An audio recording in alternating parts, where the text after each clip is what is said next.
which is about the translators. And our first translator for this session is Professor Sami Mahdi. The title of his Quran translation is Spiritual Quran Translation.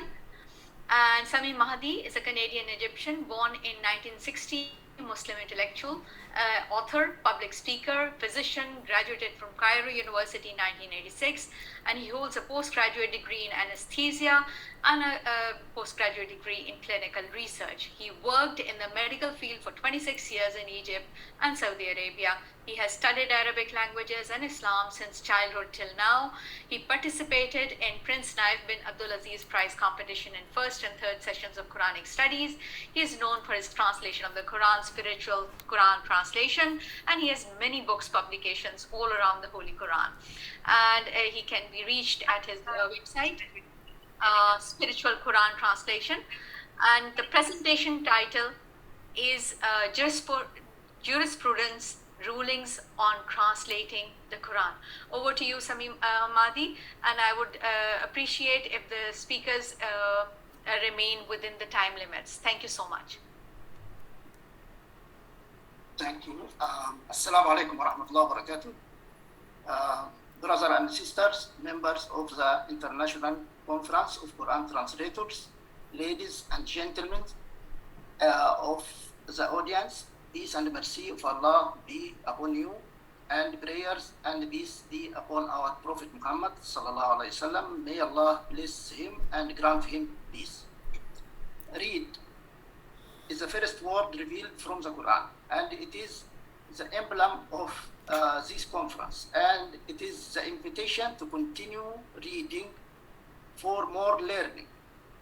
The title of today's presentation is Jurisprudence Rulings on Translating the Quran.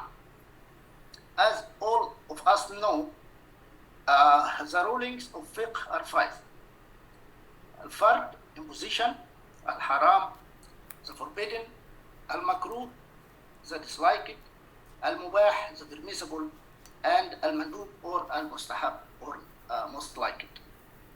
Likewise, the ruling on translating the Quran are divided into five sections.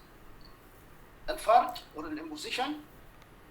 Translation of the Holy Quran is an obligation of sufficiency on Muslims. If some Muslims perform it, then this duty is waived from the rest of the nation.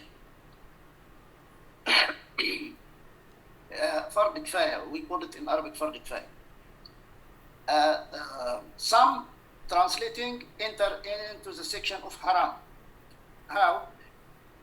It is what some individual do from translating the Quran with the aim of blocking the path of Allah and inciting disbelief in Allah and contempt for the heavenly religions, such as translating the Quran in historical sequence for S&D.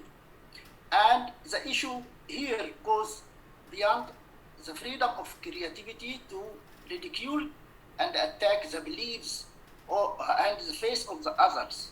And Allah has commanded us to respect what others believe. He said, don't revile those who are calling without Allah, so they revile Allah in enmity without knowledge. The disliked, or the al-makruh, this is what some translators do by translating the Quran in a linguistically sound way. But when interpreting this translation, they interpret it in an abnormal way that contradict Sharia, jurisprudence, and the religion, such as the Quranists, who only recognize the Quran and don't recognize the Sunnah, or the Shia, or the scholars of jurisprudence and hadith, and also as the likes of them who followed their approach from the esoteric Islamic sects. The permissible, al-mubah.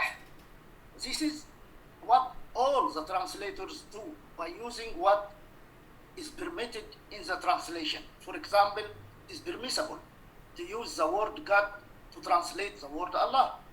And it is permissible to translate the beautiful names of Allah.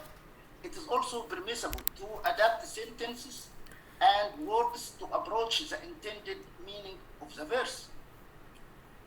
Al-mustahab, or the best like it.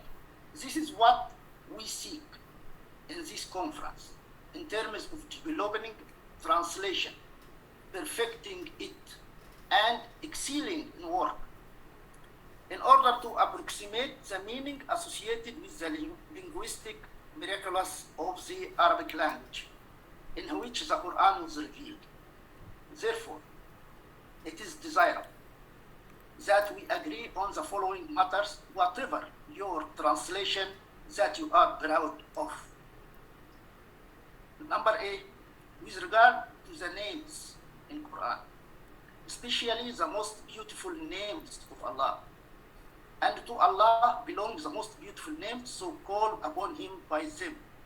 So whatever your language is, Hindi, Chinese, Japanese, Persian, Urdu, French, German, Italian, Portuguese, Swahili, etc. The name must be constant as it is, and for this reason, the translation of the word Allah is better for it to be Allah. And likewise, the word Ar-Rahman, it is better for it to be Ar-Rahman. And likewise, Al-Jabbar, it is better to be Al-Jabbar. Number B, for the verbs, we have verbs such as Amala, Fa'ala, Sana'a, Ja'ala. It is recommended to differentiate between them, like work, do, make, set up, as well as the rest of the verbs. It is recommended to give each verb an appropriate word and that differentiate it from other verbs. C, with regard of the semi-sentence and complete sentence and the repeated verses, it is desirable that the translation for them to be fixed upon repetition. For example, semi-sentence, they are therein immortal, hum fiha khalidun, was mentioned 18 times, and the verse, so with which of your Lord's marvels you falsify, فبأي آلاء ربكما تكذبان. Also, 7 fat cows being eaten by 7 lean ones, and 7 green spikes and other dried up. 7 بقرات سمان كلهن 7 عجاف. It must be when repetition to have the same translation, because it is repeated in Arabic the same. For words such as book, sky, earth, sea, river, etc., it is desirable that the number be the same in the different translations.